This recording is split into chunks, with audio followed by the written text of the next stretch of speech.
Exercise 3.2ல 5th sum பார்க்க போறோம். Prove that the straight line and parabola cannot intersect more than 2 points. ஒரு நேர்க்கோடும் ஒரு பரவளையமும் இரு புள்ளிகளுக்கு மேற்பட்டு வெட்டி கொள்ளாது என நிரூபிக்க. சரியா? Equation of the straight line நேர்க்கோட்டோட சமன்பாடு என்ன? y is equal to mx plus c. பரவளையத்தோட சமன்பாடு என்ன? y square is equal to 4ax. சரியா? இப்போ y உடைய வேல்யூவை இங்கே சப்ஸ்டியூட் பண்ணுறோம். ஈக்குவேஷன் 2ல் சப்ஸ்டியூட் பண்ணுறோம். Substitute equation 1 in equation 2. So ஒய்க்கு பதில் என்ன போடணும்? mx plus c square equal to 4ax போடணும். ஸோ நம்மளுக்கு தெரியும் a plus b whole square formula என்ன? a square plus b square plus 2ab இல்லையா? ஸோ a இருக்க இடத்துல என்ன இருக்குது? mx இருக்குது. b இருக்க இடத்துல என்ன இருக்குது? c இருக்குது. ஸோ இது ஸ்கொயர் பண்ணால் என்ன வரும்? a ஸ்கொயர்னா m square X square plus b ஸ்கொயர்னா c square plus 2ab.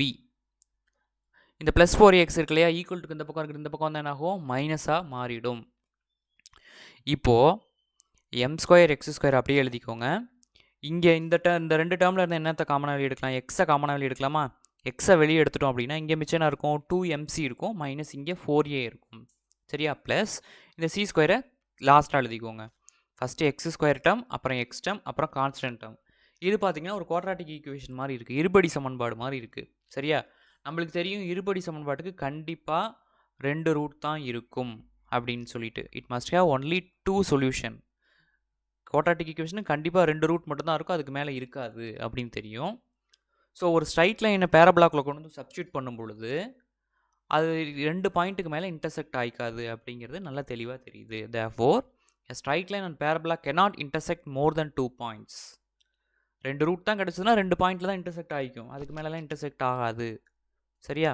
ஒரு நேர்கோடும் ஒரு பரவளையமும் அதிகபட்சம் 2 புள்ளியில் தான் வெட்டிக்கும், அதுக்கு மேலே வெட்டிக்காது.